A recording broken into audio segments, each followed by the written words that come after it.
You're listening to a Dare Media Group and Mastiff Media radio station. From Dare Media Group, Radio X Gold, Radio X Country, 6RXM, Radio X Magic, and Dare Talk Radio. And from Mastiff Media, Yerg's Radio, Rainbow Radio, Right Talk Radio, Forward Radio, Mastiff Sports and Shady News Radio. For more information, visit daremediagroup.com.au or mastiff.medias. You're tuned to the Sportcat Show. The boss jock has entered the building. You are listening to the Sportcat Show. That's right, ladies and gentlemen, boys and girls, children of all ages. You're the one, the only Sportcat. I am live on the YouTubes, the Facebooks, I don't know, a couple other places, but I want to thank my listeners on Radio X in Australia and my listeners on Yerg's Radio. I want to encourage everybody to come over and join the chat because, well, we have a great chat and better late than never, but we're going to go over today. So in Australia, I will play the commercial today. So, all right. Hello, Chris, and hello, Denise. Welcome. And we got Brenda in the show today. She's probably bitching because I'm late. So yeah, it is what it is. And yeah, Ross and I were, so yeah. And Chris says, tell Ross CNN would report all the shootings if the appearance, religion, sexuality, political affiliation of the shooter wasn't part of the media's protected class. Yeah. Says if not walking away from a fight justifies an ass beating, now does not complying with police instructions and being belligerent toward a law enforcement get an ass beating. Yeah. Chris, you're on fire. Just asking for those of us without double standards and hypocrisy. Hey, KG, welcome. Glad you're here today. I'm glad everybody hung out. And Chris, yes, please. We've got a great chat. And we need to talk about this like, comment, share, and subscribe. It does help it get through the algorithm. It's actually psychological encouragement to me because I'm seeing numbers drop in some places and numbers go up in another. And, it just, it's helpful if we get that thumbs up. It shows a little interaction besides for being in the chat. And it shows people care about what you're doing because I spend a lot of time doing this. So, all right. So, Chris, you do not need to apologize about blowing up on the chat. I welcome everybody, no matter if I agree with you or not. And I will always, unless you're being an ass, I will always try and highlight your comment. If you're just being a jerk, then maybe I won't. So not only usually applies to Wendell, but no, I love Wendell. By the way, where is Wendell? All right, well, we're running a little behind. We're gonna run over. I've already I hope Yergs tells them on the chat that I'll be over a little bit. So it's 1:30. Goodness gracious. Where is the day going? And it's still good morning in LA and Denver. It's 10:30 in Denver. I'm sorry, in LA, 11:30 in Denver. Chris, it's 12:30 there. It's lunchtime for you. And in Australia, it is the overnight hours. Tomorrow we're time traveling. Good morning to you in Sydney, 3:30. And good morning to you in Perth. It's 1:30. I should do the weather with that too. Like your daily time, news, and weather. All right, let's get into what we normally do. We'll do history, and then we got some news too to talk about. If you see this little thing up here, it's lit up. So we got weird stuff, and we got crazy stuff, and then we just got the weather. So that's all crazy. All right, so today in history, it's August 20th, and we go back in time, 1597, the first Dutch East India Company ships return from the Far East. And this says in 1619, slavery begins in mainland British colonies of North America when the first known African captives, approximately 20, land at Point Comfort in Virginia before being sold or traded into servitude. 1741, and it's the good and bad slavery. I'm being an ass with that comment. In 1741, Alaska is first sighted by a Russian expedition led by Danish explorer Vitus Bering.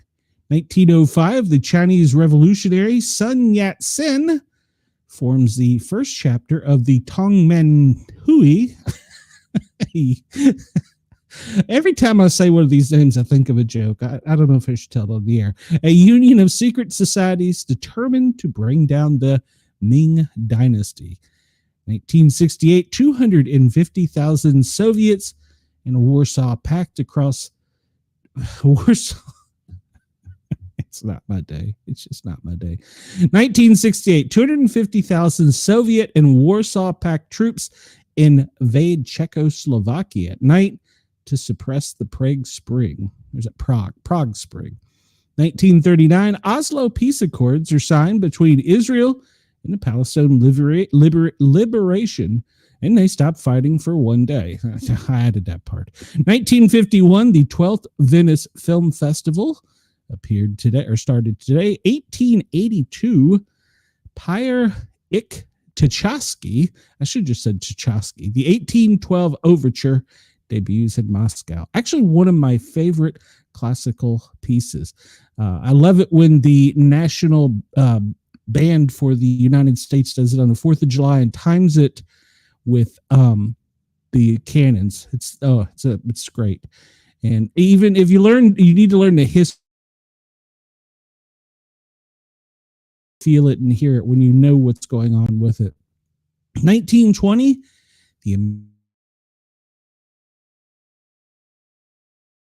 as the president, which later becomes the NFL. It's almost opening day. It's college football opening day this weekend. Well, it's week 0, I think they call it. 2000 PGA Championship Men's Golf Valhalla Golf Course. Tiger Woods wins back-to-back PGA titles after a 3-hole play with Bob May. Become the first to win 3 majors at a calendar since Ben Hogan. Isn't Tiger's son, or maybe his daughter, I'm not sure, doing well in PGA? I'm not sure. I don't really follow it, but I know that he has a child that is coming up through the ranks. And let's see, we talked about that. 1667, John Milton publishes Paradise Lost. The epic poem about the biblical fall of mankind is released. The work is considered to be his masterpiece. It's mostly because Paradise Lost that he today is known for, one of the greatest English writers of all time. He wrote the poem between 1658 and 1663, dictating it to others as he'd gone blind in 1652. He's the greatest English writers of all times. I'm going to argue that. I'm going to say Dickens. 1940, Leon Trotsky is killed in Mexico. And he is a Russian Marxist revolutionary and the mortal enemy of Joseph Stalin. 1968, Czechoslovakian Prague Spring. I'm just going to play music and go away today. 1968, Czechoslovakians Prague Spring ends with the Soviet invasion. 1989, the Mendez brothers kill their parents. Aren't they trying to get out now? All right, so that's enough of that stuff. I'm over it. Every day has a national day. What is today? It is not National Sportcat Speak Day, I can tell you that. So the anniversary of the Revolution of the King and the People. And that's it? Yeah, all right, we'll move on then. I don't like this one. That's it? That's it? Okay. I thought I had better than that. All right, let's try this one. It's National Bacon Lovers Days. I love bacon. Bacon's good for me. It's good for you. National Accessible Air Travel Day. Ooh, National Chocolate Pecan Pie Day. And National Radio Day. We'll talk about that in a minute because maybe I need to be celebrating even though I can't talk. Notable birthdays for today. Benjamin Harris, the 23rd President of the United States. Kingsley Davis, a sociologist and demographer who coined the term population explosion. Jim Reeves, the country musician fondly remembered as Gentleman Jen. Don King, who can forget him, boxing promoter. James Penkow, musician and founding member of Chicago. Happy birthday. That was a great band back in the day. And Doug Fieger, he was the musician who co-wrote the hit song My Sharona. Oh, I love that song. Al Roker, he's a news anchor, TV personality, and author. But he's just a weather guy, isn't he? Amy Adams, an award-winning actress with lead roles in Enchanted, Julia, American Hustle, and Big Eyes. And let's see, we talked about all that. But we talked about 1938, Lou Gehrig hitting his 23rd career Grand Slam. And in 1920, commercial radio station begins operations in Detroit. President Johnson formally declares the American Civil War is over in 1866. So we didn't highlight this one earlier, but I'm going to because, well, it's National Radio Day. We celebrate National Radio Day as a tribute to technology that helps shape the modern world and continues to spark imagination, connection, and community. Long before the days of stringing and smartphones, radio waves earned the heartbeat of nations. I remember actually carrying a little pocket-sized AM radio in my pocket to school. Just a little tiny one. The story of radio is a tale of science and innovation that began in the 1800s with the early experiments of Nikola Tesla in Hertz. That's why it's called Hertz. It's Hertz. Just remember Hertz. Accumulated in Macron's wireless triumphs, but it was Lee DeForest, the father of radio, who made the magic audible to the public. In 1910, he transmitted the world's first live broadcast featuring opera stars, ushering in a new era of communication. By 1920, Detroit's WWJ was on the air as the first scheduled news program, and the airwaves quickly filled with music, sports, and storytelling. Franklin D. Roosevelt famously used radio for his fireside chats, giving comfort and clarity to a struggling nation during the Great Depression and WW2. Then came moments like Orson Welles' the infamous War of the Worlds in 1938, which blurred the line between entertainment and reality and proved the medium's unmatched power to captivate. Over the decades, radios evolved from AM to FM, from transistor to satellite, and eventually online, where we find all of you lovely people through streaming and podcasts. The first online station was Radio HK, launched in 1995, extending the reach of radio far beyond the dial. Today, radio endures as a uniquely personal and enduring experience, whether it's the crackle of a classic rock station, a trusted local voice during a morning commute, or the nostalgia of tuning into your hometown team. Radio still connects with us in ways that are intimate, immediate, and irreplaceable. So today we say thank you for making radio part of your everyday. So there you go. All right. So let's just get into the headlines here, and we're got to start off with Hurricane Aaron in a shot. Let's see. Let me catch up here. How can the other site still not love bacon lovers? I know. What's up with that? I was like, they usually have much more than that. They don't even like bacon. It must be. Oh no, I ain't gonna piss off anybody. Well, maybe I will. It had to be vegetarian owned. I'm just saying. Hurricane Aaron is threatening the North Carolina coast with flooding and strong winds as the large storm moved on a projected path up the Atlantic. Officials are saying the hurricane isn't expected to make landfall in the U.S., but evacuation orders have been issued over the state's outer banks as the East Coast was warned of life-threatening surf and rip conditions. And let me say this real quick. If you're hearing me and you're on the coast of North Carolina, leave now. It's about to be too late. No one should be in the ocean, according to North Carolina Governor Josh Stein said during a briefing Wednesday. He added, if you are under evacuation order, take action now before it's too late. And there's some things, well, we'll go through this article, but there's some tidbits that I found interesting so far about this storm. See, first Atlantic hurricane of 2025. It was a Cat 2, then it churned its way north, and it's a Cat 5 on Saturday before being downgraded. Now, its strength is fluctuating, and it could still regain the strength to be a 5. So don't let that throw you off. As of 11 a.m., it had maximum sustained winds of 110 miles an hour, was moving north at 13 miles an hour, which is good. We wanted to go north, but we wanted to go east. Go east. So it is actually currently in the Bermuda Triangle. A Category 2 hurricane is defined as having maximum sustained winds between 96 and 110 miles an hour, and was just under considered a major storm capable of causing devastating damage.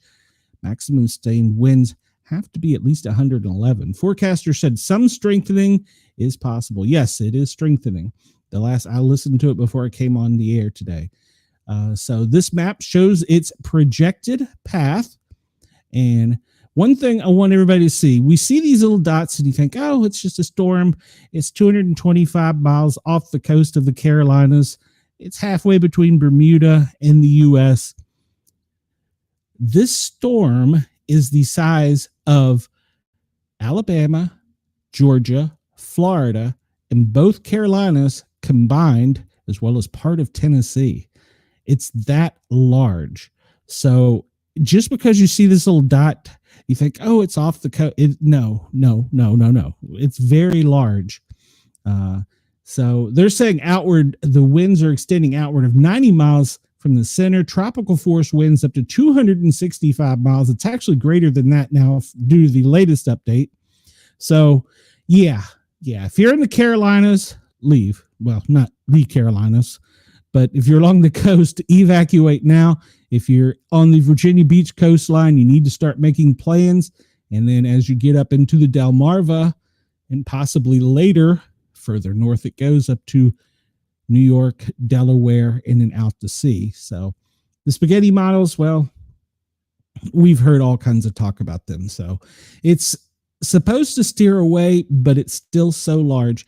They're talking about by tonight, North Carolina could see some hurricane force winds. They're already experiencing the high tides.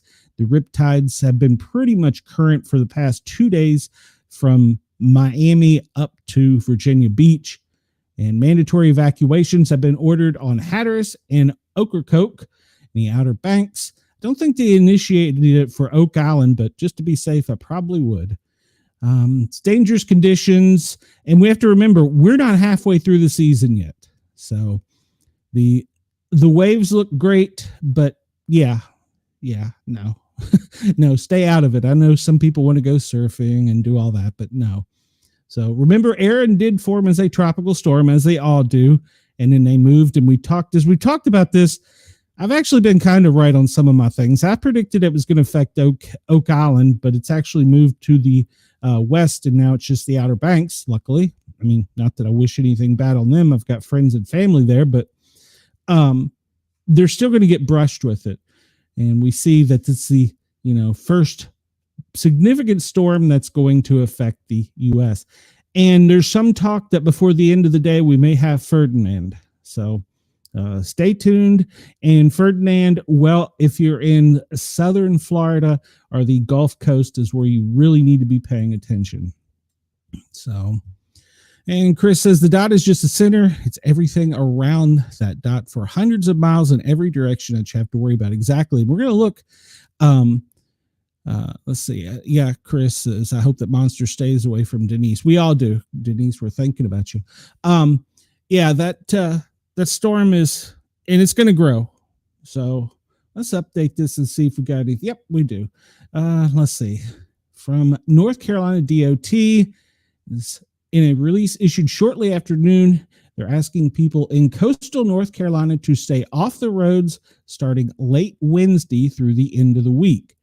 There are no significant road closures ahead of the storm, but we want to get the sand and water off the road before you come back, but we have to wait for it to pass. So always go online and check your North Carolina DOT if you're in North Carolina. And then, of course, follow all applicable rules about getting out.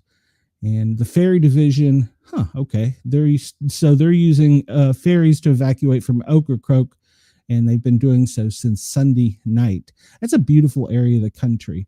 So they hope to keep the inland roads open, but as the storm goes, we'll see how it goes.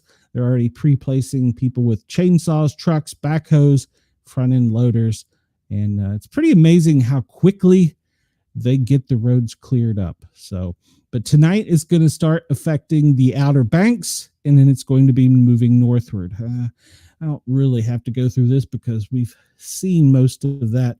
I think it was KG that sent me some pictures from the Outer Banks, and I was already impressed.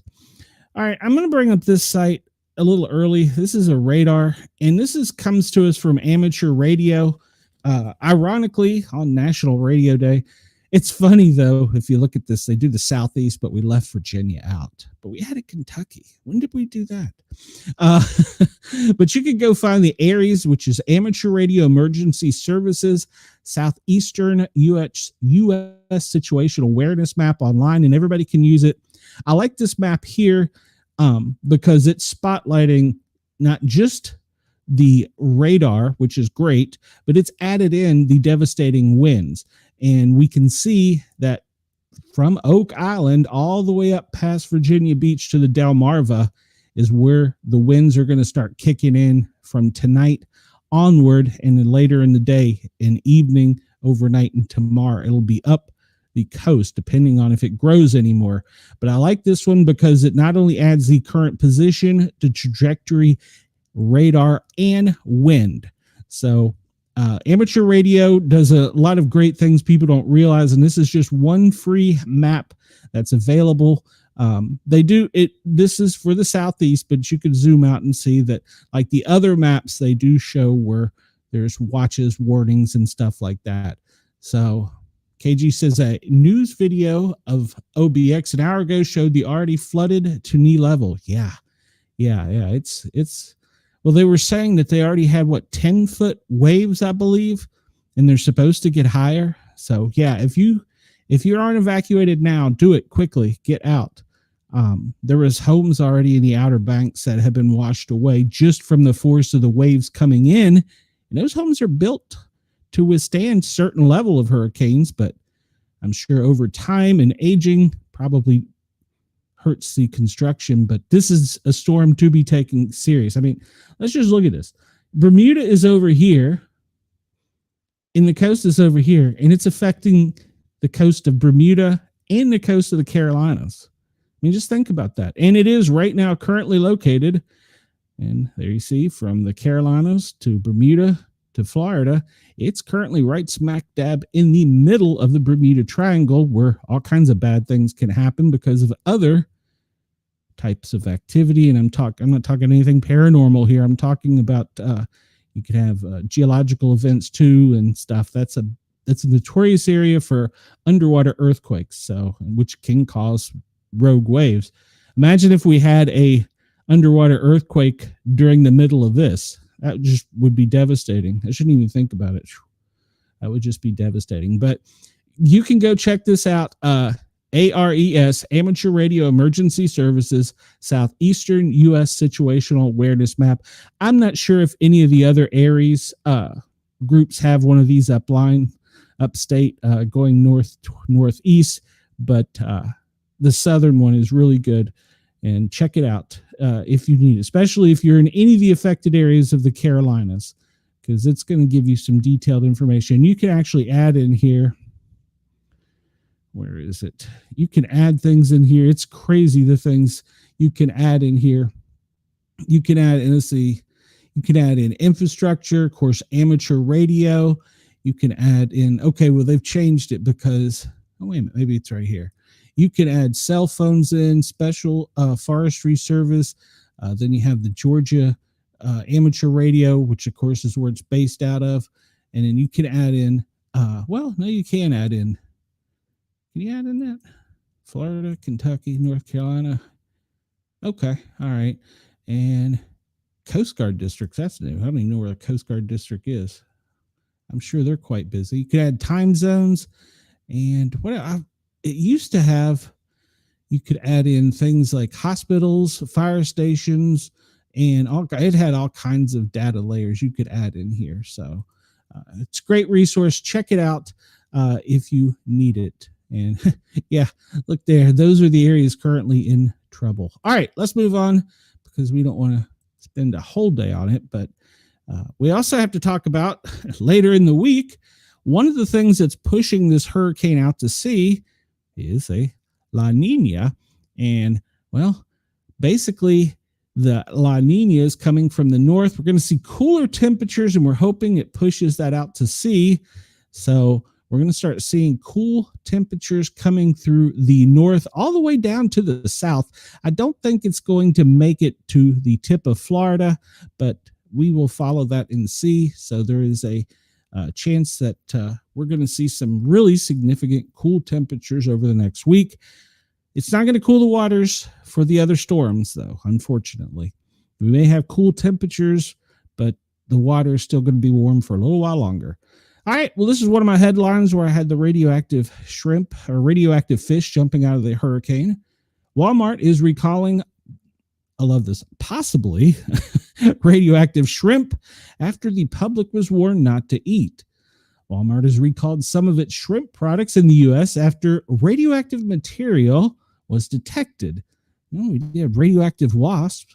The U.S. Food and Drug Administration warned the public not to eat the frozen shrimp sold under the Great Value label. It could have been exposed to a dangerous isotope in shipping containers. How the hell does that happen? One sample of breaded shrimp tested positive for substances, the FDA said, but this sample did not enter U.S. commerce. Okay. Consumers in 13 states the shrimp products are sold have been advised to throw them away. Well, aren't we throwing radioactive stuff in the trash then? The health and safety of our customers is always our top priority, Walmart says. Yeah, right. We have issued a sales restriction and removed this product from our shelves, and we're working with the supplier to investigate. They added that consumers who bought them could visit any Walmart for a full refund. So they bring them in and they throw them all in one container. Aren't we just going to have a big container of radioactive shrimp? I don't know. If you're in Alabama, Arkansas, Florida, Georgia, Kentucky, Louisiana, Missouri, Mississippi, Ohio, Oklahoma, Pennsylvania, Texas, West Virginia, those states are advised to be cautious. You can't test we don't have Geiger counters. It was from an Indonesian supplier that has had a number of shipping containers denied entry into the USA. One tested positive for cesium-137, the radioactive form of the periodic cesium. The amount contained in the tested shipment held by the FDA was not enough to pose acute harm to consumers. Exposure over time could pose an elevated risk of cancer by damaging living cells in the body, the officials from the agency said. It's made through nuclear reactions and is present in trace amounts in soil, food, and air. It is one of the principal sources of radiation found around Chernobyl in Ukraine and Fukushima in Japan. The FDA said no cesium-137 has been detected in the other products it tested, but this does not rule out contamination. So if you have shrimp, probably wouldn't eat it. I wonder if you fish with it, if you're a fisherman and use shrimp to fish, does that make the fish radioactive when you catch it? I don't know. All right, so this is a new one. We've talked about squirrels and rabbits. Well, now veterinarians are warning of a deadly feline disease spreading. This is in southern Indiana, but it's going to spread. Local vets are urging cat owners to be vigilant after confirmed cases of bobcat fever were found in southern Indiana. The disease, also known as, I ain't trying. It's a serious and awful fatal illness to domestic cats. Confirmed cases of bobcat fever have been reported in Greene, Martin, and Monroe counties. And we're talking now, this is in Indiana.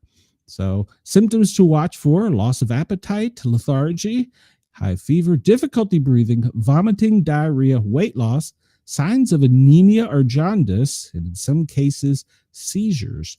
So Without immediate treatment, bobcat fever has a mortality rate of nearly 100%. But if you get prompt and aggressive veterinarian care, your chances of survival for your feline pals is 60%. The best way to protect your pet is through consistent prescription strength flea and tick prevention. While outdoor cats are at the highest risk, indoor cats are also susceptible, as ticks can be brought in from other animals or on us. So anybody that has a furry feline that has any of those symptoms should immediately go to their veterinarian and discuss the possibility of bobcat fever. So look for that to be making some headlines. So, all right. Now, if the exactly. Now, if the animals get into the garbage cans, what? Yeah, the trash pandas. Yeah, when the raccoons get into, what are we going to do with it?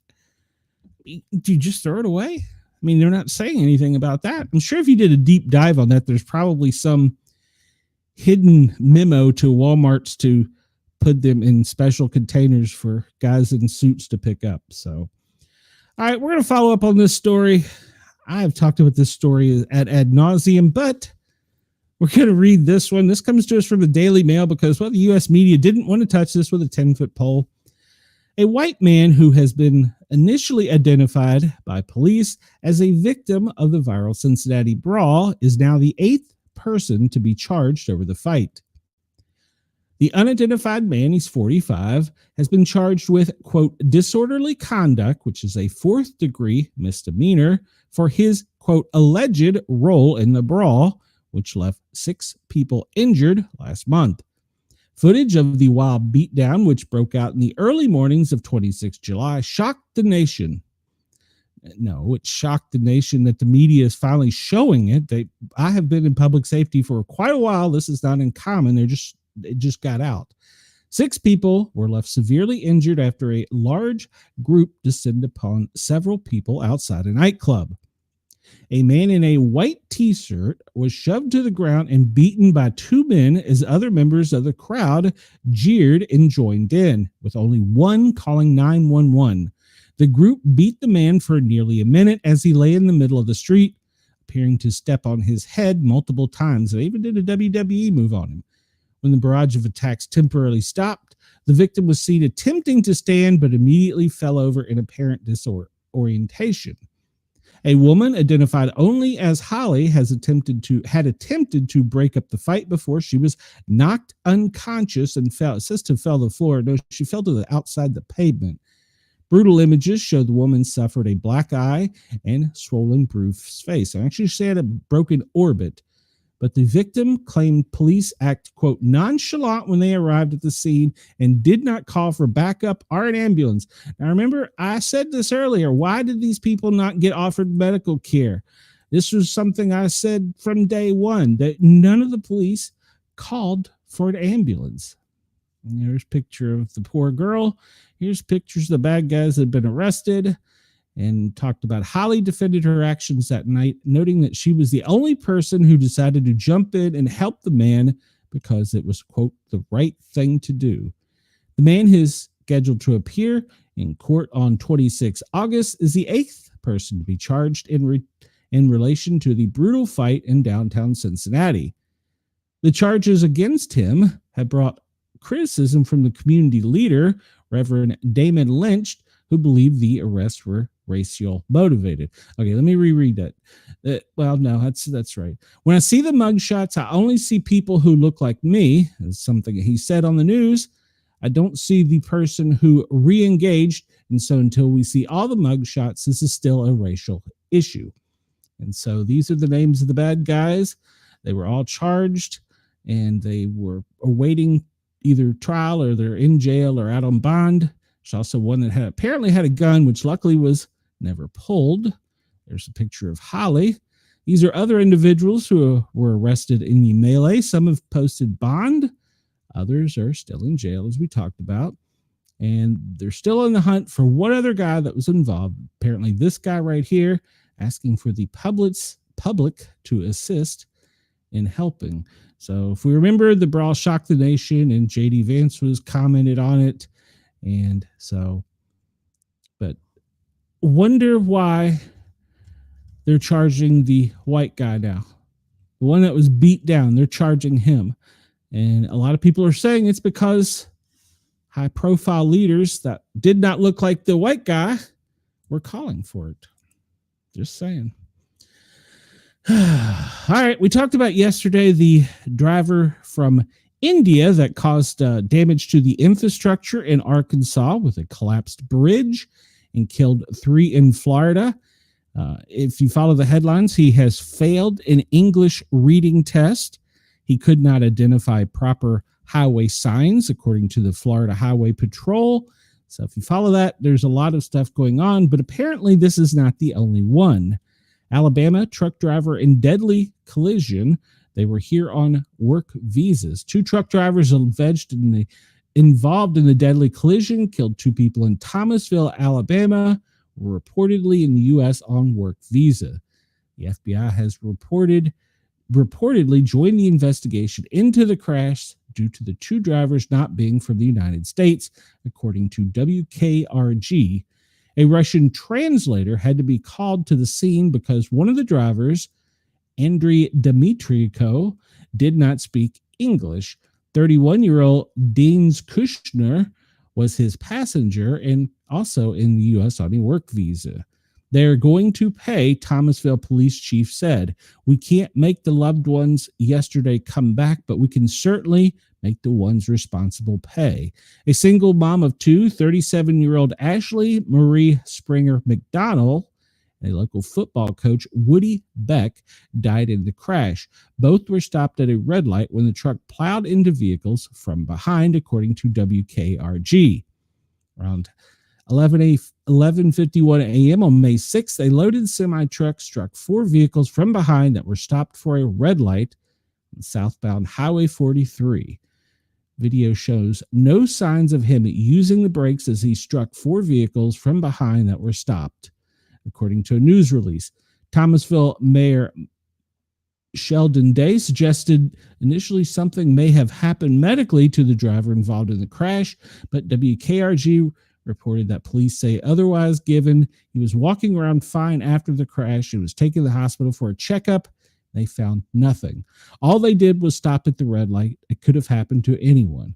Authorities will be investigating how he earned his CDL. Knowing 2 people lost their lives and others were injured in this devastation crash caused to the area, we need to get to the bottom of this. Our investigative team is going to leave no stone unturned.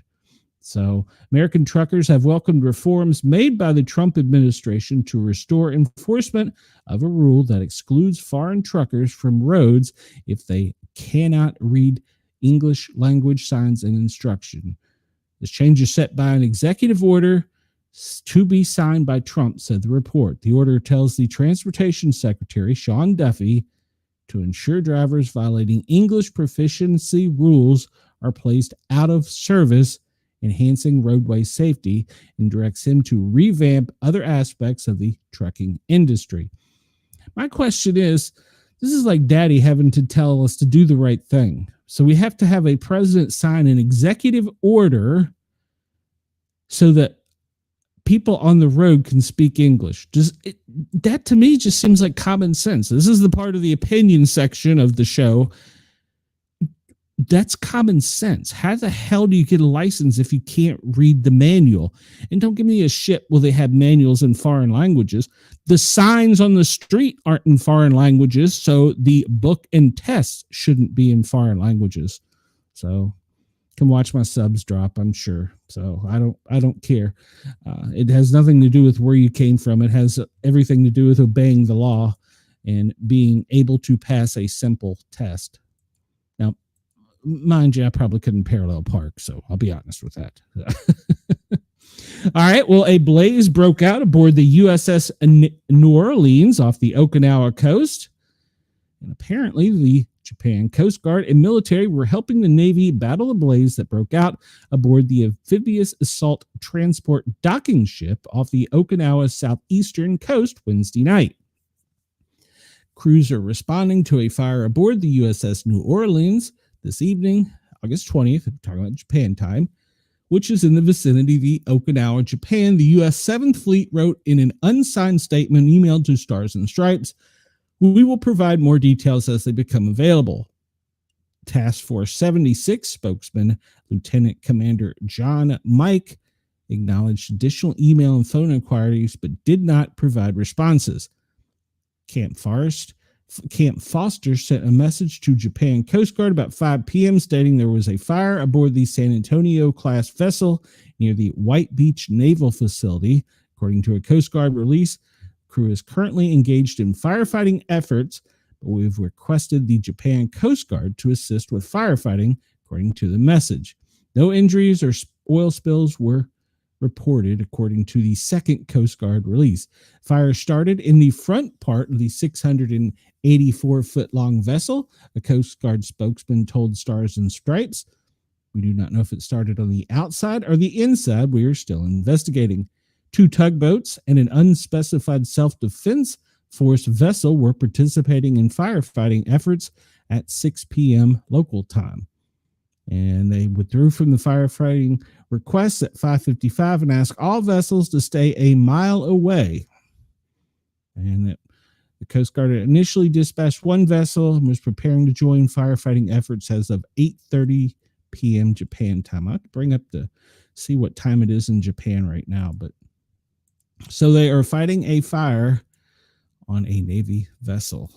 It's got to be the most horrifying thing. I mean, they're close to land, but that's got to be one of the most horrifying things if you're out to sea and have a fire. So Chris says John Mike is the perfect name for a lieutenant commander. All right, so this is causing some controversy. And, well, no, this comes to us from the Hill. We're talking about the Secretary Nome, her free stay in military housing after death threats have sparked some Democrat barbs. Homeland Security Kristi Noem has been staying rent-free in the home reserved for the top Coast Guard official following death threats, drawing scrutiny and criticism from congressional Democrats. Hey, here's a thought, Democrats. Stop telling people to attack them and dox them. The Department of Homeland... And Crockett was on the news telling all white people to leave Texas before we came on the air. Stop. Be adults. The Department of Homeland Security said it was a wide range of death threats as well as reporting that showed around Nome's Navy Yard condo that spurred unusual arrangement between Joint Base Anacostia and the Coast Guard where the Coast Guard Commandant typically lives. Following the media's publishing of Secretary Nome's Washington, D.C. apartment, so the media doxed her. She has faced vicious doxing on the dark web and a surge in death threats, including those from terrorist organizations, drug cartels, criminal gangs that the DHS targets. Due to the threats and security concerns, she has been forced to temporarily stay in secure military housing. Nome continues to pay rent for her Navy Yard residence, the Assistant Secretary of Public Affairs, Tricia McLaughlin, said in a statement. The move has prompted criticism from some Democrats who say Nome is improperly using military resources used for cabinet officials traditionally pay fair market value to stay in federal housing that otherwise would be occupied by top military officials. Federal government coffers are not Nome's personal piggy bank, and Coast Guard service members are not her servants. Nome must pay her part. If she requires accommodations for her security, she should brief Congress and request appropriate resources, not take over property from the Coast Guard, according to Representative Benny Thompson, a Democrat from Mississippi. The Washington Post first reported that she was staying in the commandant's residence rent-free, while the Daily Mail first reported, where the hell did that go? Well, the Daily Mail first reported her moved there in July.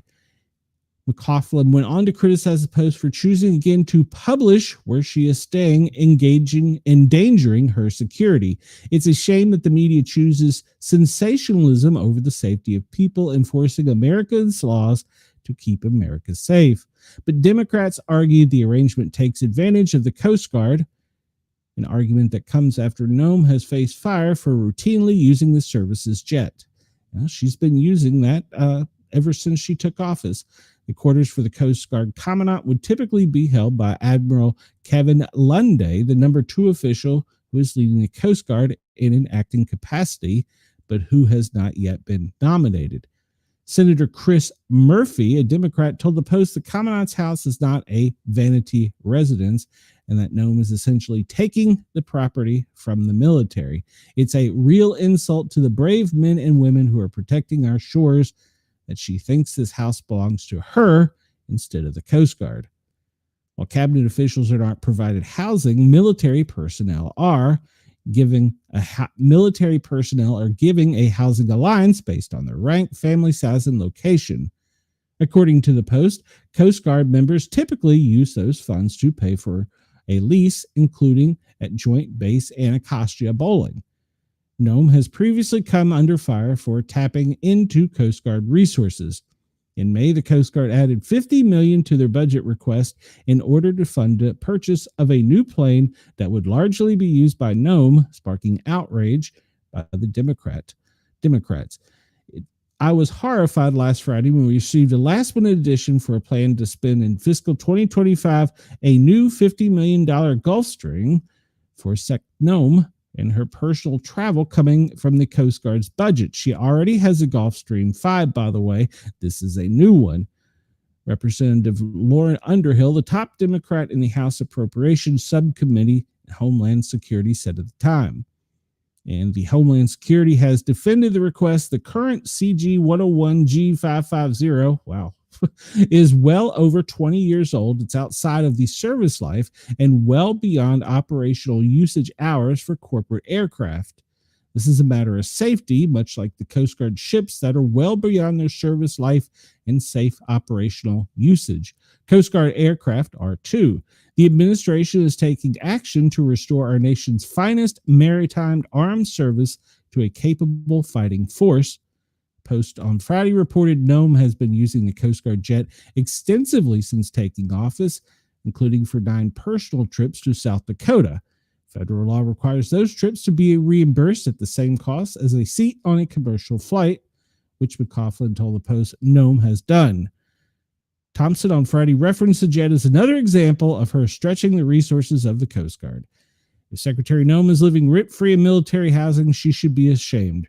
Reports that she is also using Coast Guard executive jets for extensive personal travel are just as despicable. Secretary Nome's focus seems to be on pampering herself at taxpayers' expense, even as she directs the inhumane and unlawful treatment of so many, he said. Wonder how many of them use a personal jet to fly around and don't pay a damn thing. That would be an interesting article to have. Let's catch up over here. Chris says, whoever invented political parties might be right up there with the people who created nuclear war as the largest threat to humanity. Can't argue that, Chris. I can't argue that. I can't argue that at all. All right, so this is going to piss off some people. Warning, do I need to hit a warning in advice? Do I need to hit a sounding saying warning in advance? So need to find a button. There's no, oh, that wasn't it. There, no, that wasn't it. Ah, hell, we'll just do it without it. There you go. You've been warned. This could trigger you. The acting U.S. attorney points out bizarre trend in California anti-ICE rioter cases. A top prosecutor in California says most suspects his office has charged in anti-deportation riots are U.S. citizens. He's calling this trend bizarre. Acting U.S. Attorney Bill Esley noticed a trend among more than 50 suspects charged with crimes stemming from violent protests against federal immigration enforcement in California, he told the Daily Caller News Foundation. The Trump appointee said the mob violence said that brought national attention since June shines a light on a popular culture favoring illegal immigrations under Democrat California Governor Gavin Newsom and Los Angeles Mayor Karen Bass. I find it very fascinating that U.S. citizens are fighting so hard to prevent the deportation of illegal immigrants. It's quite bizarre, to be honest with you. he told the DCNF. And one thing that's very shocking to me, whether it's the defendants or the politicians, I've never seen people fight so hard for foreign nationals. I wish these politicians like Gavin Newsom and Karen Bass fought this hard for American citizens, said Iseel, I don't know how to pronounce that, a former California state lawmaker. I've never seen anything like it, and I've been in their legislature. I've been in the political world. I've never seen them fight this hard or aggressively for Americans, so you have to ask yourself what's really going on here. Newsom and Bass have criticized local immigrations and customs enforcement as targeting innocent people, with Bass declaring that ICE is waging a reign of terror on her city. In her city, Newsom's administration also blamed President Donald Trump for anti-rice riots in the state, saying he deliberately sowed chaos through immigration raids, sending the National Guard in to stop disorder. Esley says he expects some of the cases to go to trial and that he will work to prevent potential courtroom bias. The government's entitled to fair trial just as much as the defendant is, so we will be fighting for that. But at the end of the day, no, our jury pool here does draw from the community. So we want to make sure that we have a robust voir dire process. We'll be screening jurors, making sure they can be fair and impartial, which is what they're entitled to. He says the American public has learned much about the political violence since the deadly Black Lives Matter riot in 2020, including how mob violence is sometimes organized and premeditated. The Small Business Administration said in July that the anti-ICE riots caused an estimated $1 billion in damage to LA. That's what we're going to be looking into, he said, about any evidence of the orchestration. The presence of union leaders, activist groups at recent chaotic protests is another indicator of the trend. During the June riot, protesters repeatedly hand out protective face shields, earplugs, gas masks, and water bottles to one another and shot fireworks at the police, painting a picture of coordinated civil unrest. Federal officials have also accused a man of purchasing mortars and fireworks in New Mexico, with plans to travel to LA and kill law enforcement officers during the June demonstrations.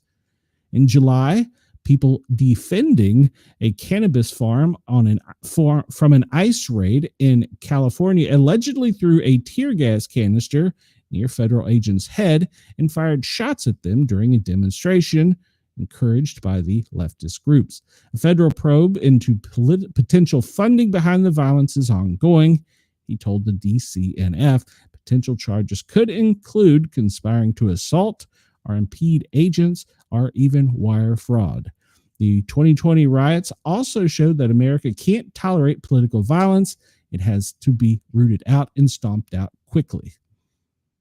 And the next piece I'm going to read you, should I warn you now? It's going to offend some people. That this is an opinion of this publication's Dennis Warden. He's the publisher, and this is his letter. As a business owner, I am very jealous of Adam Swart. His business has increased by up to 400% over the last year. That is phenomenal. Swart is the CEO of Crowds on Demand, a California company that pays people from $100 to $500 a day to protest. According to Swart, there is no such thing as a truly organic protest. This includes the protests currently happening in Washington, D.C., the No King's Day protests around the country, and the protests/riots in Los Angeles. Paid protesters make an issue seem more significant than it is. When hundreds of protesters show up within a few minutes, early in the morning or late at night, they are being paid. Another tip that these guys are funded is the fact that they have tactical gear. Tactical gear is extremely expensive. The fact they are passing out hundreds of tactical gear uniforms is an indication that there is some money. Who is funding these groups? Swart questioned. Swart said to also look out for legal payouts that are disguised as support. Instead of direct cash payments, groups offer expensive legal defense packages and luxury accommodations as a workaround, compensating legal action without ever calling it that, he explained. Swart costs for each protester depends on location, the duration, and any challenges, for example, cold weather or early morning. Crowds on Demand states that it employs people for, quote, peaceful and law-abiding protests. On August 13th, the Metropolitan Police Department in Washington, D.C. conducted a traffic safety compliance checkpoint, which they have been doing weekly since 2023, according to the spokesperson.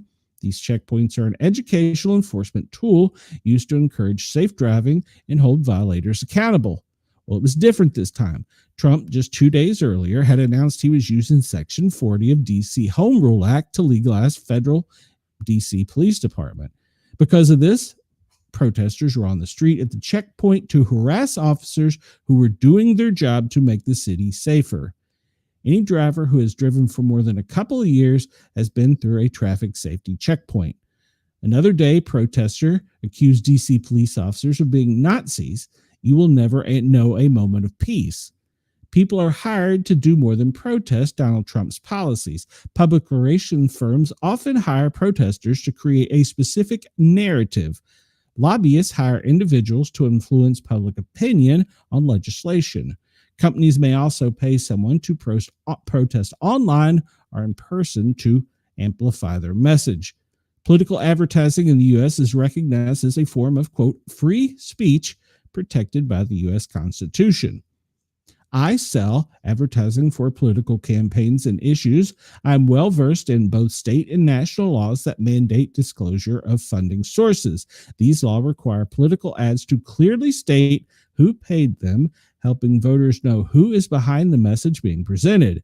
This applies to all forms of political advertising, including TV, radio, newspaper, and online. If it's paid for, it must include a tagline stating who forked out the money to pay for the message. Failure to comply can result in penalties and fines. Protesting is also included on that list of protections by the Constitution under the guise of free speech. Billionaires like George Soros are known to funnel huge sums of money to political action committees, PACs. When those PACs spend money on political advertisements, we know where they come from. Currently, there is no way to find out who is paying the protesters used to affect politics, or along the way don't know who pays for advertising. Are the funds coming from a billionaire like Soros, or is it coming from a foreign country trying to affect our government? That needs to change. Any paid protester should be required to wear some form of identification showing who they are being paid for. Currently, groups and individuals are anonymously spending millions, maybe billions, to change America. That should anger and scare you, no matter what side of the aisle you are on. All right, so there you go. And Chris says, paying protesters because you don't have the real thing is really not much different than the Smollett creating a hate crime when none existed. Agreed. I can't argue with you, Chris. You're making some valid points. Let's see. So, well, we're not doing too bad. And so Kid Rock goes, quote, nuts over California's Gavin Newsom's fake endorsement poster. So apparently the loud and proud Trump supporter was not happy with the latest anti-social media troll. California Governor Gavin Newsom has been in all caps role lately, trolling the Trump White House. And he has expertly approximated the shouting out the window tone of many Donald Trump social missives while taking aim at the president, his administration members, and Fox News supporters in satire on X. But over the weekend, he appeared to cross the line when he brought vocal Trump pal Kid Rock into the fray. In a clearly photoshopped poster mimicking the iconic Uncle Sam Wants You for the World War Army recruitment posters, Newsom's team threw up an image of Rock in red, white, and blue top hat and matching suit in front of the American flag with the message, Kid Rock wants you to support Gavin Newsom. Extending the clearly fake endorsement, Newsom's personal account added thanks at Kid Rock in seeming appreciation of the unexpected endorsement from the rocker turned country singer who labeled Trump as an American badass in January. Well, as you would imagine, Kid Rock, he's age 54, didn't love it. In a response to the post, "Don't tell me how to live," the singer wrote. "The only support Newsom gets out of me will be D's nuts," repurposing one of Trump's pet nicknames for the California politician. Newsom went on all this week on his challenge of Trump to call off a cycle redistricting in Texas. Republicans hold a slim House margin by asking Californians to redistrict the state. The Rock AI post appeared to be a callback to a Trump post last year in which the former reality TV shared a clearly cooked up image of Taylor Swift, falsely claiming the singer had endorsed him. Trump has repeatedly said that he hates Swift, recently lashing out at the world's biggest pop star by claiming that he can't stand her hate and that she is, quote, no longer hot. Newsom didn't miss the opportunity to troll either, with the governor's press office writing on Tuesday, "I hate Kid Rock." Can we just stop? Can we be adults? So this is the person that is responsible for those posts, because Newsom is probably busy doing whatever it is they do. So he's hired out an agency, and this is the lady that's in charge of it, Camilla Zapata. She's the head of his press office. Her and her small team have met all of Trump's all-cap posts with similar tone and cadence, but even before those tweets, Newsom's Instagram Reels and TikToks had already begun that all-out troll the master-in-chief. So you can go read all about her, but apparently her and her team are online 24 hours a day, scouring all through social media to find something to make a meme about to harass the other side of the aisle. Why? Why? This is what we did in high school. Jesus. All right, so this is going to be an upcoming headline, and I'm just going to highlight it real quickly. Venezuela mobilizes, they've called out their draft, 4.5 million militia members as U.S. is deploying troops to the Caribbean. So what we're doing, the U.S. has sent 2 warships to Venezuela, and, well, now their response is going to be they're calling up their military. So I'm not sure if this will end up being an all-out escalation, but apparently we're flexing and they're flexing at the same time. So don't look for it to end well. It's not going to end well. All right, I stop. All right, let's get into our daily briefing here, because that's what we do here. Let's see here. Let me catch up on the comments. Strange that's not considered misinformation like the so-called Russian bots the left said were brought and not really affecting elections. True. Cooked up images showing support for a candidate is like buying protesters to make others think more people have a problem with an issue than they really do. Agreed. Why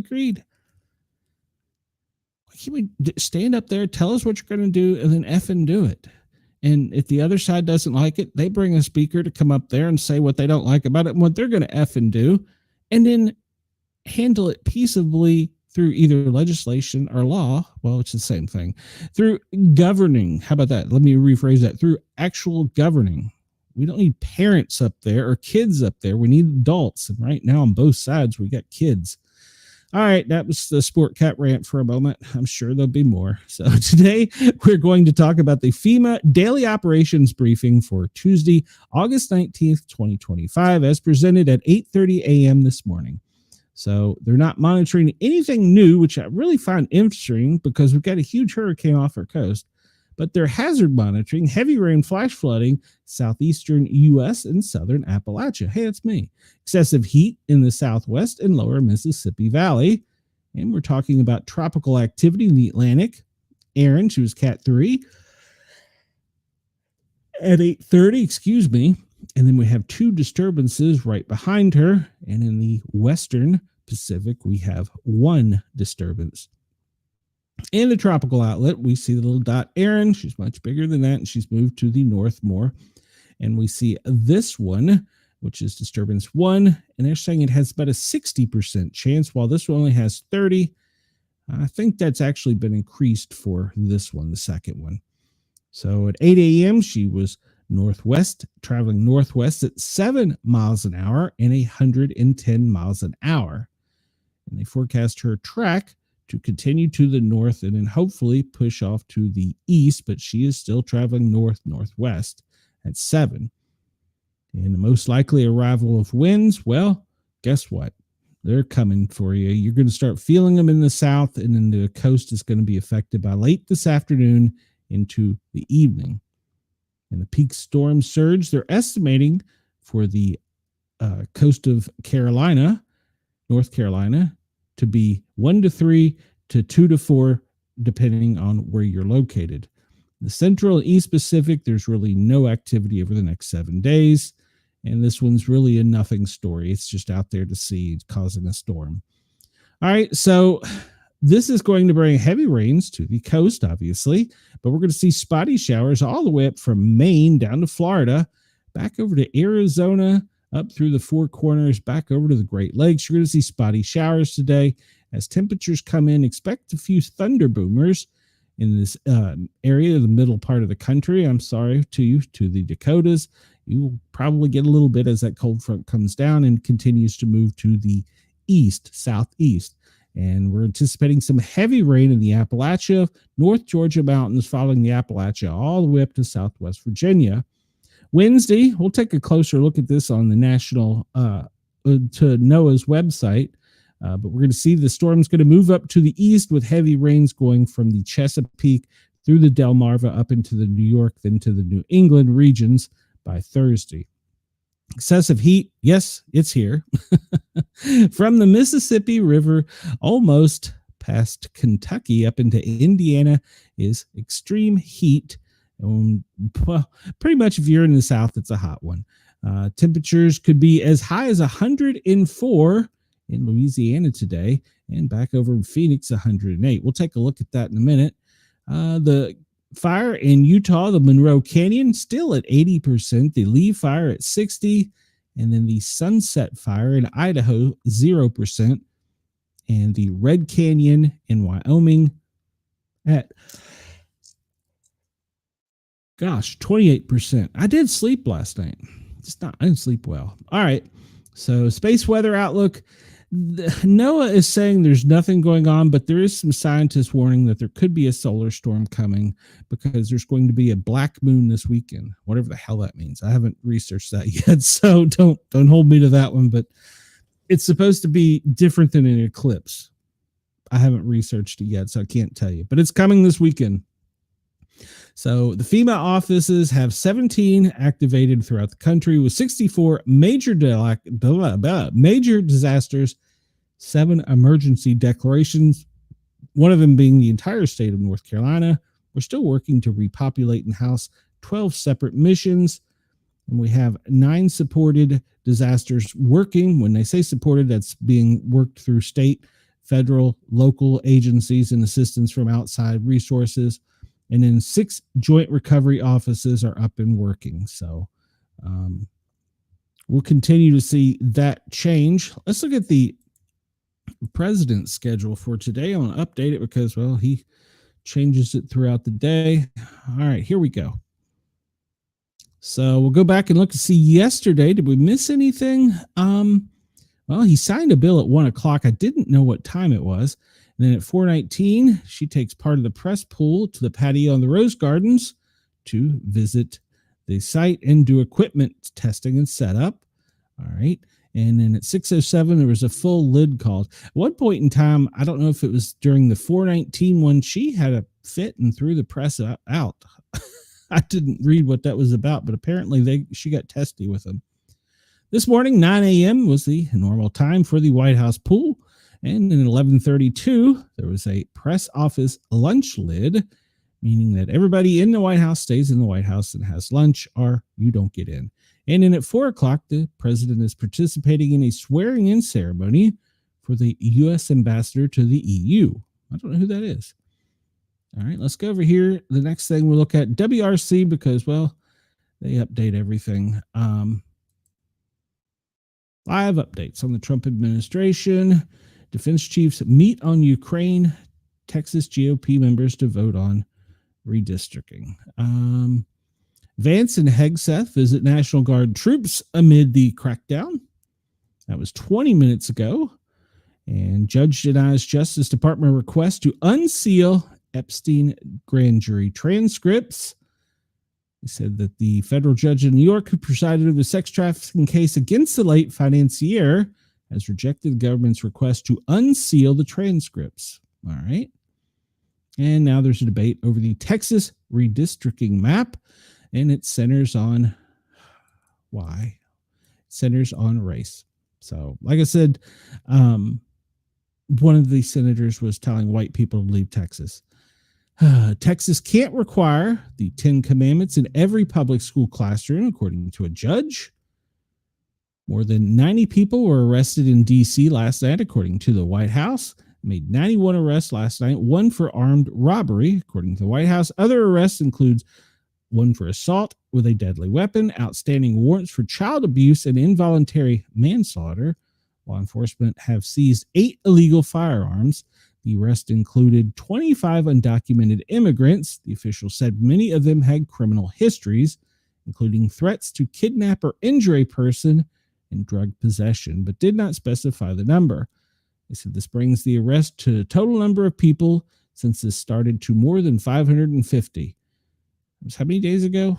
500 divided by that number, but there's no crime. So court documents shed light on Janine Pirro's efforts to secure a Trump pardon for her ex-husband. All right.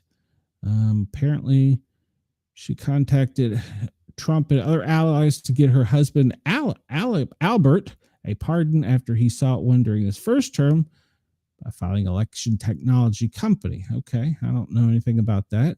Apparently, Trump has ordered Homeland to paint the entire border wall black. Okay. Trump says federal governor Lisa Cook must resign after William Pulte alleges mortgage fraud. Trump said on Truth Social that Federal Reserve Governor Lisa Cook must resign. All right. Texas Democrats to introduce Epstein file amendment to GOP redistricting legislation. The new map would block going until, all right. They're saying they're not going to do the new map until the complete release of the file. That's silly. That's like a state trying. They just said they weren't going to, whatever. D.C. federal prosecutors instructed not to seek felony charges for people carrying long guns in the city. D.C. federal prosecutors were instructed to not seek felony charges against people carrying rifles or shotguns in the city, according to the D.C. U.S. Attorney. The move, first reported by the Post, marks a dramatic shift from previous policy and comes as the Trump administration moved to send hundreds of federal agents into the Capitol streets.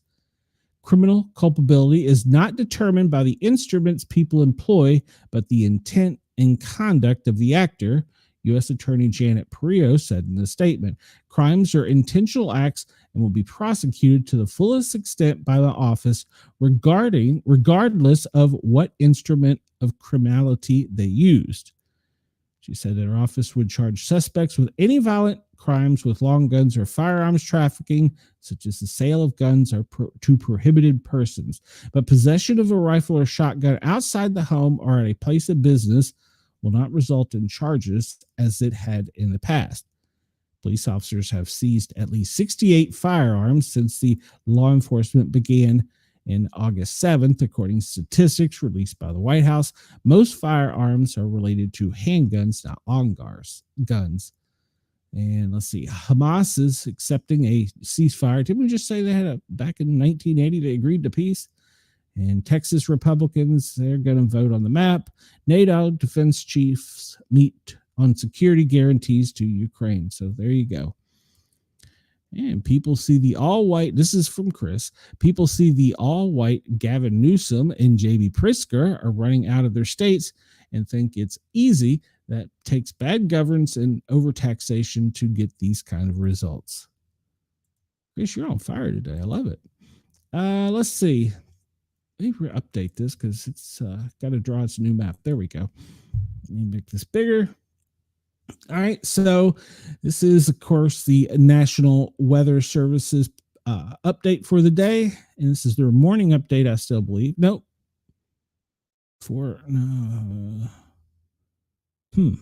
How could it be entered at 4:20? Am I missing time here or something? That's the Zulu time. But this is Eastern Daylight. Oh, 4:26 a.m. I was saying, good Lord, what's going on here?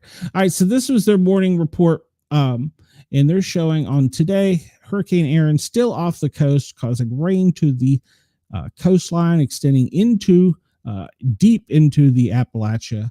And then tomorrow, we're going to see it move up, and it's going to continue to pound heavy rains all up along the coast.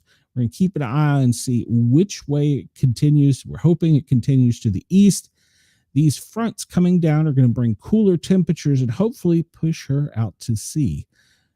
Day 3, they're prognosticating that the rain is going to be gone except for out to sea. So in other words, the rain in the south should stop on Thursday.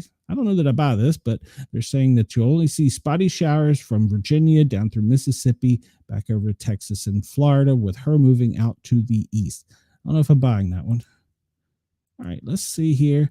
The chances of tornadoes today are very slim, except for North Dakota. It's very slim chance, but there are some heavy winds in the Gulf of America extending up to the Appalachia. And then as this cold front comes down, it's going to be affecting the Dakotas. And it's saying there's a slight chance for hail up in North Dakota with the thunderstorms. All right, we're going to look at the National Hurricane Center here real quick. Let's see if we can get an update on it. See if there is an update. All right, so we're looking at Erin, and let's just go and look right at Erin. She's expected to produce life-threatening surf rip currents along the beaches and Bahamas, much of the east coast of the U.S. and Bermuda and Atlantic Canada during the next several days. Beachgoers should avoid those areas. Storm surge, flooding, and tropical storms conditions are expected in North Carolina, the Outer Banks, beginning later today. The storm surge will be accompanied by large waves, leading to significant beach erosion and overwash, making some roads impassable. Tropical storm conditions on Thursday are going to move up the Virginia coast. Wind gusts to tropical force are likely along portions of the remainder of the U.S. Mid-Atlantic and southern New England coast Thursday through Friday. Tropical storm conditions are possible in Bermuda on Thursday and Friday. And we look here at the wind speed probabilities. I want the one. Well, that wasn't what I wanted. Nope. Morning cones. Is that the one? Nope. Well, that's a good one, but it shows us their prediction of her moving to the northeast soon. But that's not the one I wanted. Arrival time of the winds. The arrival time of the winds. Here we go. And on. Yes, that's what I wanted. I wish I could make this bigger.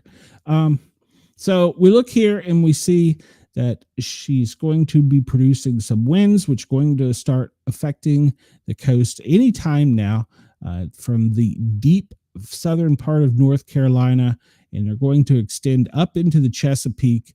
And we're looking at winds. They're saying in this map, this is her most recent edition, the 11 a.m., are only going to get up to maybe the 20s with gusts in the 30, but she's shifted slightly, so we'll have to watch and see where that goes. I want to see where satellite imagery. This is what I want. And I want high res. So this is the most recent satellite. Can I not? Oh, I can do that. And we see her clouds are starting to extend into the coastline of South Carolina up into North Carolina. We just look at just look how large she is. Goodness gracious. I mean, Bermuda is like right over here. It's over there. This is such a wide storm with such dangerous winds, and it's compact going out. Let's look at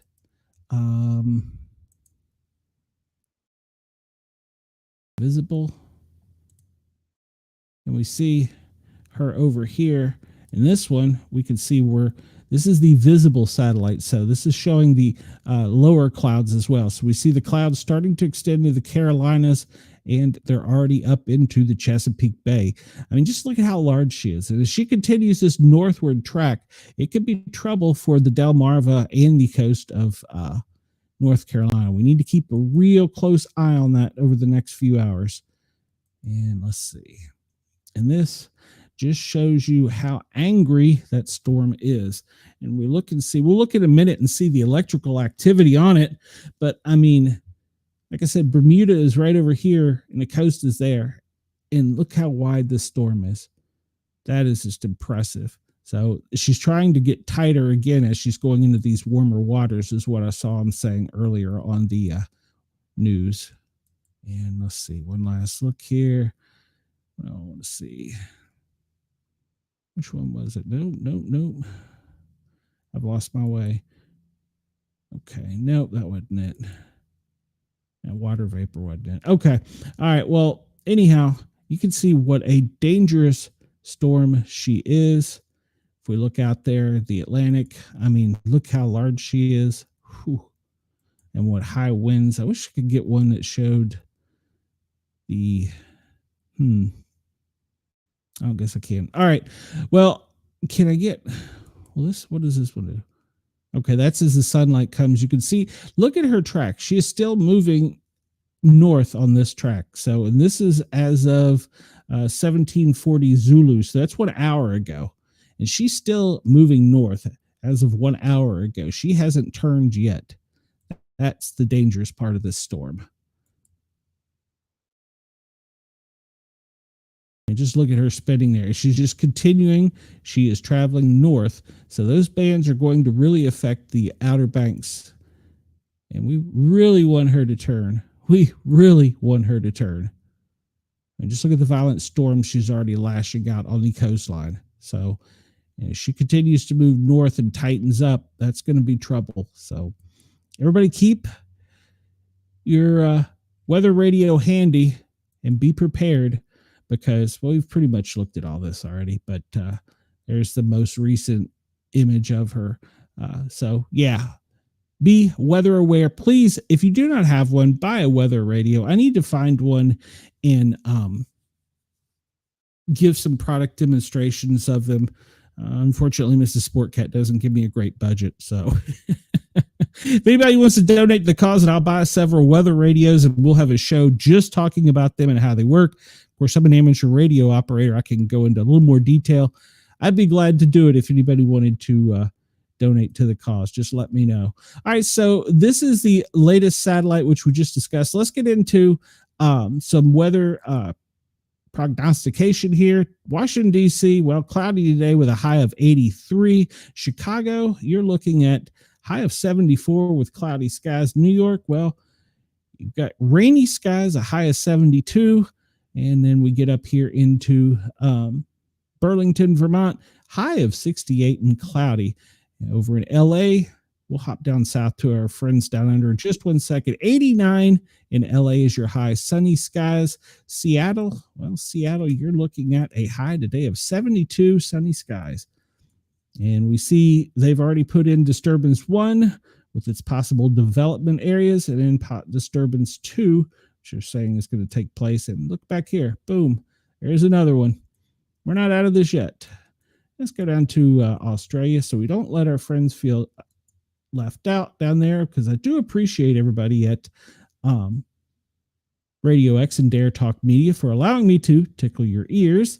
Well, in Brisbane, you're going to have a high of 67. It's going to be rainy. Sydney, you're going to have a high of 62, and you're going to be raining too. Melbourne, well, Melbourne, you're going to have a high of 66, but sunny skies. Up in Townsville, it's going to be a little warmer at 78, cloudy sky. Cairns, you're looking at 79 with partly cloudy skies. Darwin, going over to Darwin, well, a high of 89 and sunny skies. We'll jump down to Port Hedland, and we see it's 78 with sunny skies. And in Perth, your high is going to be 62. South Australia, well, you're going to have sunny skies and pretty much a high of around 67. Alice Springs, not to leave you out, high of 77, but sunny skies. Queensland is pretty much going to have sunny skies with highs in the 80s today.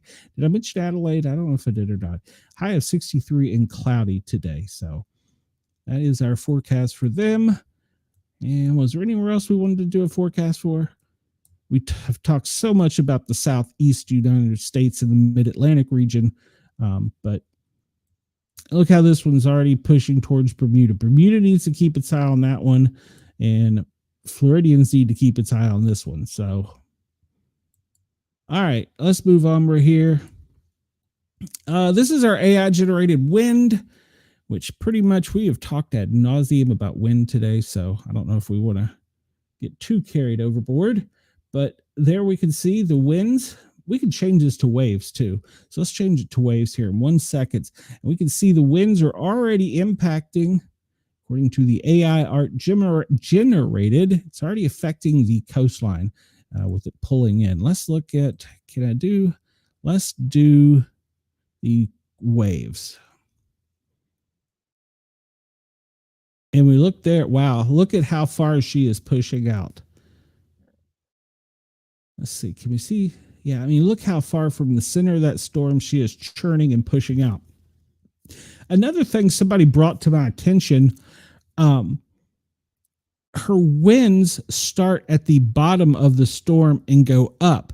But because she's a three-dimensional storm, those winds at the upper level spin out even further and can influence weather even as far back as the Appalachians in the Texas Panhandle because of her particular three-dimensional form.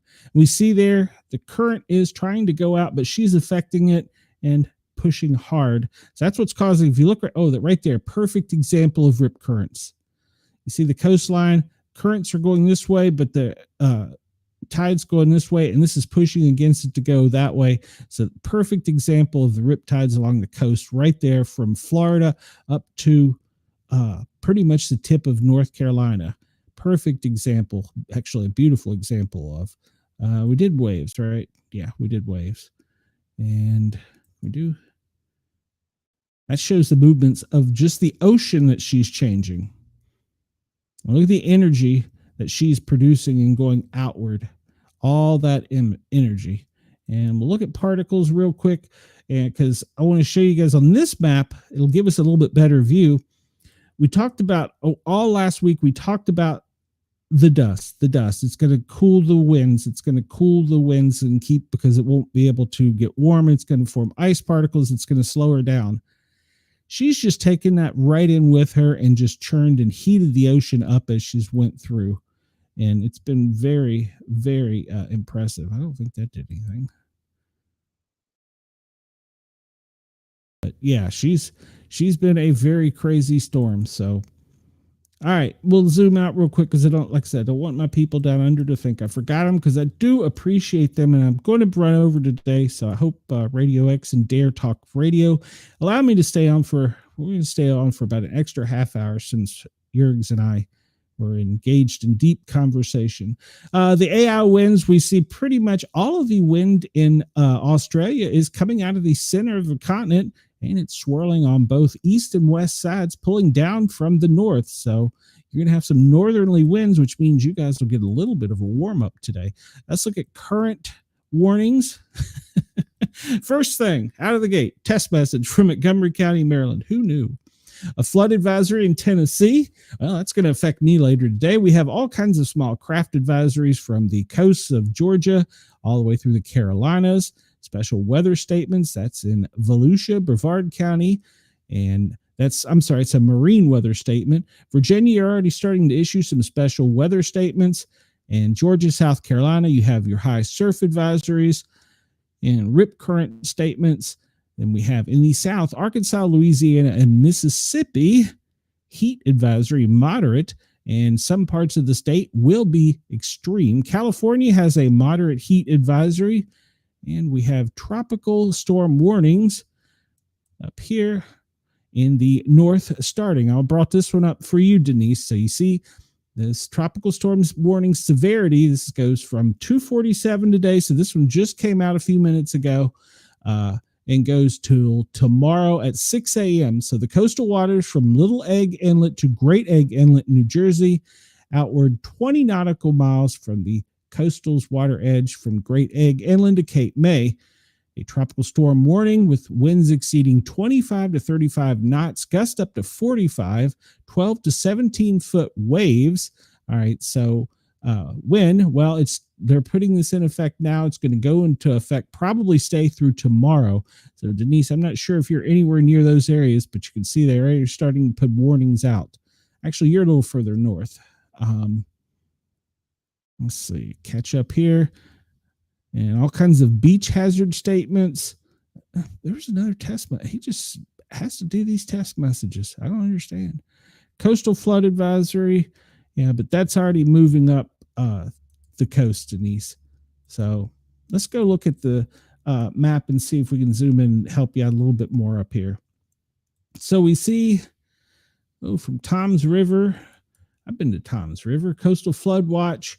That's extending all the way up with rip currents, and they're putting all kinds of things up there. High surf, rip current, coastal flood statement. So yeah, there's all kinds of warnings already starting to pop up. I think the closest tropical storm warning to you has only made it to Trenton, Denise, but it's just a matter of time before that comes up there. If we look, she's down here, and just look at the size of the storm.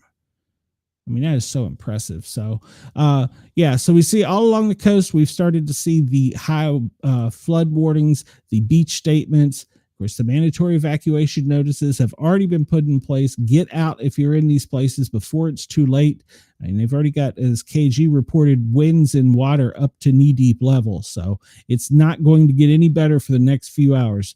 Till tomorrow afternoon or tomorrow evening, if you're in North Carolina, I would advise staying away from the ocean. If you're on the Atlantic seaboard, except for maybe down past Miami, I would say stay out of the water on the Atlantic for the next 2 days as this finishes churning up and gets its energy out of the way. Zoom out real quick. See another tropical disturbance, and there's one forming there. And down here in Australia, doesn't look, maybe there's some rain in Sydney and Canberra. And let's see, it's just, some heavy thunderstorms in Canberra and Sydney at this time, and one coming ashore north of Brisbane. So keep your eyes and ears out for that and your weather. And it looks as though in central Australia, there's some rain bands moving in from the south. But with those northerly winds, they should keep them pushed out. But that's going to cause some heavy storms over here on the east side. We're looking at Brisbane and Sydney, Canberra.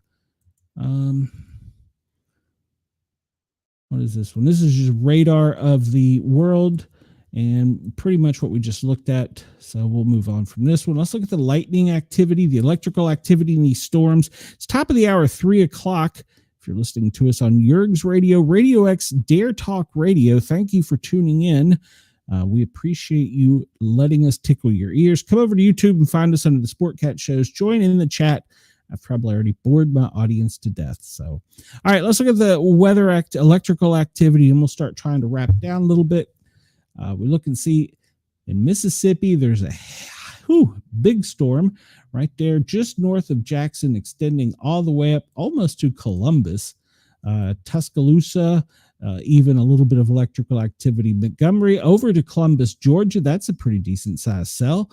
And we have down in Marianne, which is just to the north of Panama City, a pretty decent storm down there. These storms, all this electrical activity from this on are being spun out from the activity from her three-dimensional chart. Remember, the worst side of the storm is the west, so all this energy is over here. It's spinning out and dissipating through the upper atmosphere. And from that's a perfect map of how it's painting the Appalachia, where the winds are really stopping, where it's meeting that cold front. And it's causing those storms. Looks like I'm about to have some serious storms here around me and to the north of me up in Johnson City, over in Asheville. That line extends all the way through West Virginia, even into Lynchburg, Harrisburg, Virginia. I would say in the Washington, D.C. region later this afternoon. We can't get a good picture of her electrical activity or her radar image, but her electrical activity, we see these strong bands on the east side of the storm with a lot of electrical activity. And remember, since she is more than one shape, that energy is spinning around and coming out, and it's ending up back over here where it's hitting the Appalachia and it's battering the coast with waves and high winds. All right. Zoom out and go down to Sydney. Take a look. Well, it's storming Sydney. It has a little bit of electrical activity in it, so please be weather aware. It looks like it's mostly off the coast there of Sydney with the electrical activity, but please be weather aware. So this comes to us. If you want to check it out anytime, you can go to lightningmaps.org and check it out and see where the severity of the storm is. Let's bring this up and refresh this. I'm really surprised Texas is the state that we're seeing the most power outages currently. That's kind of surprising, actually. I would anticipate that would have been more over here, but we have Texas with 14,834 people without power, California at 9,448, Tennessee, well, it's going to affect me here in a little bit with those heavy storms, 6,848, Pennsylvania, you have 5,175 people without power, in Arkansas, 3,958. Let's see.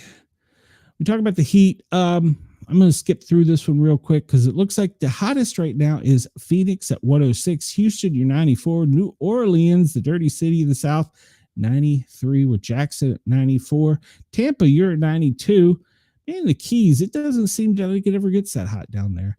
Washington, D.C., 83, and New York City, 71, Chicago, 74, and jump down here real quick in Australia, Brisbane, 57, Sydney, 60, Melbourne, 39, Adelaide, 53, 55 in Perth, 67 in Port Hedland, Darwin, 70, Cairns at 70 as well. And we've talked about the heat risk. You see pretty much the other side of the Rockies over to the Sierra Nevada, extending from Canada to Mexico, and then down into the Panhandle, extending north up to, well, almost the mid-Atlantic region. And of course, along the coastline down in and around Florida is where the heat warnings are for today. Take a look at the airflow and see if it will show us. It's slow today, like me. It's slow. Wow. That's unusual. Most of the country is green, which is unusual. You have pockets along the Appalachia that are yellow conditions, and you have pockets over in the upper Midwest and down along the Houston coastline that are yellow, but that's pretty impressive. All right. My allergies have been acting up, though. Explain that. All right. We have a fire. That's two fires down here. We'd have this mile marker 30, 1,600 acres in Florida burning. Fort Greene Road, 640 acres burning. And Houston, Marsuic, 600 acres. These are new fires. These are something new. We hadn't seen these. So Backbone, you have 2,409 acres burning. Most of the fires are to the west of the Rockies. And God love you up in Canada, you're burning. Just if you think of Canada right now, they're burning. Let's look at the airflow from the smoke. See, this is why I don't understand why we're green. It must be up in the higher atmosphere because most of the United States is covered under gray smoke today from the fires on the west in Canada where they're coming down. It's moving out to the east-northeast. I don't understand why we're all green. And here we have, I guess it's because in front of this storm in Erin, there's just not a lot of airflow. So it's the airflow that's being stagnant as far as it's going to be coming north. So it's kind of stagnant air, but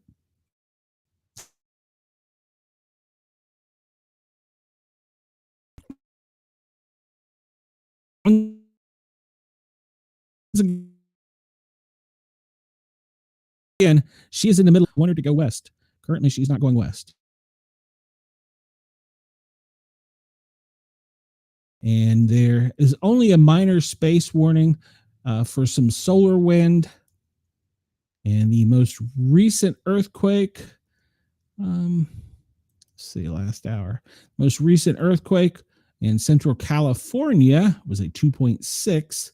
So that's good news. No earthquakes down that way. All right. And let's look at the volcano. Well, today they're saying is moderate seismic activity for the world. That's their prognostication.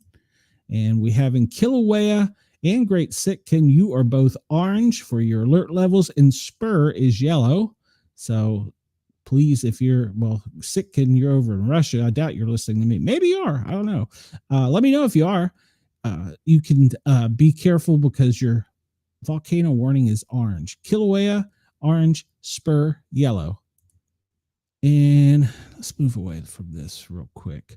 Let's go here because we're running out of time. I really don't want to press my luck with Australia. I know Jurgs and I ran over, but I don't want to press my luck. All right, so this is marine traffic, and look at the size of the storm. Look at how big of a circle it's made. I mean, tankers have stopped where they're at, trying to avoid the storm. The red is tankers, green is cargo. And if you're a cargo vessel, you want nothing to do with that storm. Nothing to do with it. So look at the area in the ocean is just unoccupied by marine traffic. Because if you zoom out and look at the bigger picture, if you zoom out and look at the bigger picture, you see as far as marine travel goes, it's almost everywhere. But that part of the earth right now where she's at, yeah, ain't touching it. And with her moving to the north, I would anticipate, they're already clearing a path ahead of her. So I assume all these, if they're not at port, they're coming in. And you can get all this by doing your marine watch. You can go over to marinetraffic.com and pull that up if you want. And what is this one? This is the FAA. I brought this up just to look. There's no meteorological warnings for out here. So I'm really confused as to how they could put out their notice when there's nothing issued for out here. I don't understand. Normally, I would think they would put something out. I must not have the right site. Looking at the red areas where there's no TAMs, meaning no air traffic is allowed. Of course, Washington, we have this up here to the east of Pittsburgh. That's kind of new. I don't remember seeing that. Apparently in Altoona, they are not allowing anything above 200 feet. Okay, so there must be something going on there. And in Johnstown, Cambria County, 400 feet. All right, so you can only get a 400 feet. So there must be some reason for that. What's this one up here? A ceiling of 0 feet. All right, wherever that is. That must be I wonder if that's some kind of power, I don't know, what do you call it? Hydro dam. I wonder if that's what that is. All right, sorry. Shiny. Got sidetracked. All right, so there you go. Denise, anything weird up there as far as New York for you in air travel? Well, it doesn't look like they got anything roped off for VIPs per se. DOD out of West Point is code orange, so there's a no fly zone over that. That's probably just testing, or it may just be normal. National Security, DOD, out of the Picatinny, Florida Department of Army. I don't look for them to be doing much down here along the coastline. Let's see. Of course, we have Washington, D.C. with their normal one. And 0 feet at Wallop Island. That's got to be storm related. So where they've isolated it, but you can even see down here Elizabeth City, the Coast Guard, 400 feet. All right, we'll move onwards because I know y'all are probably tired of hearing me talk. All right, so this is the air traffic. You can go to globeairplane.live and you can check it out. Look and see. I don't see anything militarily out flying towards there. I was hoping. We have yet to catch any NOAA traffic going in and out and measuring the storm. I really would be interested in seeing that. Talked about yesterday, there were some P8s. Well, there's an E2 that's been out. Oh, where's she been? She's been out here. So you have an E2, which is basically they are out here and they're at a flight of, they're not too high. They're only around 30,000 feet. They are picking up something. So there's a radius around them where they're picking up some kind of communication. So don't know what they're doing out there. We never know. That's just a government official. Why does the Netherlands got people up there? That makes no sense. All right. I don't see. Yeah, we saw lots of E8s out checking, and I would think that subs wouldn't be out in this water. I don't know how the subs would do with it, but it's hard to say. All right, we'll get off of this. I don't see any. Yeah, it's just fuel, so there are probably some fighter pilots out there. That's just trafficking or moving traffic around. Some of these areas, if you zoom in and do some research, you can find out they're doing something with either national security or DOD or perhaps Homeland. So you have to be careful what you talk about here. But you can see a lot of this is training, but I would bet down here it is not training. So I don't see any other planes flying along the coast on the west coast. So that's good news. So there doesn't appear to be anything off our coast. And weather balloons, nothing near the hurricane. That's interesting. All right. All right, we're going to get out of here. I've probably talked you guys to death and bored you to death. I don't know. Maybe. I don't know. Is anybody still watching? So thank you for tuning in. I really appreciate all the support from you guys. If you want, aside from hitting the thumbs up and subscribing, if you want to support the channel, there's ways to do it via my PayPal link. I also have a fundraiser I'm doing for St. Jude's, so the show can win a contest if you want to donate to that. If you want to work, if you would like to help where we can get some weather radios and do some testing, I wouldn't mind doing that. But Mrs. Sportcat's put me on a tight leash, so my budget's a little slim. If anybody wanted to see one of those, let me know. We're on a tight leash because, well, here, I'll just show you why. Let me make myself full screen. Oh, well, thank you, KG. Make myself full screen for a minute because I'm on a tight leash because I have been buying and testing little lights I always talk about carrying a light in your pocket. And out of all of them so far, I have tested so far. I'm not doing an endorsement and I'm not paid for this because I bought God knows Mrs. Sportcat hates it. Ace Beam. This thing is tiny. It is tiny. And you can get just low light, flashlight, low light. We're going to do it. Low light up here. You can get to high, which is really bright for nighttime. And then if you were super high in case of emergency, it won't do that one long, but let me turn it off. Off. There we go. If you click it 3 times, this is what I think would be great for ladies to have. Click it 3 times. Look at that. You're not gonna find a flashlight for this price with this many features in that strobe. Go off, please.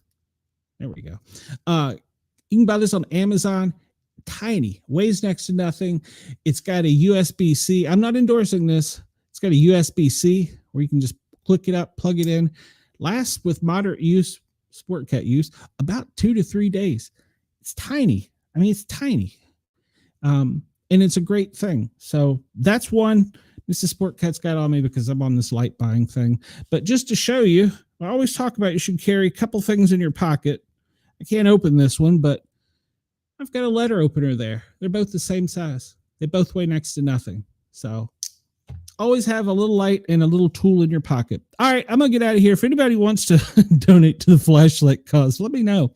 I set up the studio line. I'm broadcasting at 404-492-6095. If you want to send me a text or voicemail, don't expect me to answer that because it goes right to the internet. If you want to send me a message that way, of course, you could always email me, sportcat@protonmail.com. And of course, you can @ me on Sportcat. And there's a lot of other ways to get in touch with me. Most of them are in the notes. I'm going to get out of here. We look at Bitdefender. And as usual, we see the United States is getting hammered from Asia. So, all right. Yellow is infection. Red is attacks. More infections today than there are attacks. Well, I say that. There they go. More infections than attacks. Don't open spam emails. So, all right, we're going to get out of here. Thank you, everybody. I appreciate you for staying with me and listening to me go on like an old wind, blowing like an old wind. Thank you, guys and gals. I appreciate everything. Thank you to Radio X for allowing me to run over. And, of course, to Yergs at Yergs Radio. Thank you for allowing us to tickle your ears. Please come over, subscribe. We're trying to get monetized on YouTube. Search out the Sportcat shows. Like, follow, share, and subscribe. Everybody have a great day. Sportcat is out. I'll see you tomorrow.